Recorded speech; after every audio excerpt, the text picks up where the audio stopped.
விஜய் வந்து என்டிஏ கூட்டணி கூட போனார்னா பவன் கல்யாண் மாதிரி ஒரு வளர்ச்சியை கொண்டு வர ஒரு தலைவரா ஏன் இருக்க மாட்டாரு?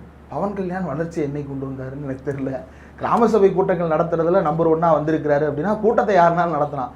கூட்டத்துல நடத்தி நீ என்ன ரெசல்யூஷன் கொடுத்தன்றது தானே பதிலா இருக்கு. திமுக ஆட்சி இங்க திராவிட மாடல்னு சொல்லப்படுற ஆட்சியில எல்லாமே ஒரே இடத்துல சென்ட்ரலைஸ் பண்ணப்பட்ட ஒரு அதிகாரமா தானே இருக்கு. எது சென்ட்ரலைஸ் ஆயிருக்கு? எல்லாமே சென்னைங்கிற ஒரு இடத்துக்கு மட்டும் கிடைக்கிற வளர்ச்சியா இருக்கிற மாதிரி இருக்குல்ல. அப்படி எனக்கு தெரியலையே. இப்போ டைடல் பார்க் வந்து சென்னையில மட்டும் இல்லை, தமிழ்நாடு முழுக்க பெருவாரியான மாநகராட்சிகளில் நியோ டைடல் பார்க்குன்ற வளர்ச்சி திட்டங்களை உருவாக்கி இருக்கிறாங்க. சிப்கோ, சிப்காட்டு, எல்காட்டு இதெல்லாம் வந்து எல்லா ஊர்லேயும் தான் இருக்குது. எனக்கு தெரிஞ்சு மாவட்டத்துக்கு ஒரு சிப்காட் இருக்குது, மாவட்டத்துக்கு ஒரு சிட்கோ இருக்கு. 32 என்னமோ உருவாக்குனதா சொன்னாரு. ஆமா, நேத்து கூட அதை மேடையில பேசினாரு. கரெக்ட். அவ்வளவு உருவாக்கி இருக்கிறாங்க. இப்போ இவர் வந்து எது வந்து சென்னையில மட்டுமே குவிஞ்சிருக்கு அப்படின்னு தெரியல. துறைமுகத்தை சென்னையில வைக்க முடியுமா? துறைமுகத்தை சென்னையில மட்டும்தான் வைக்க முடியும்.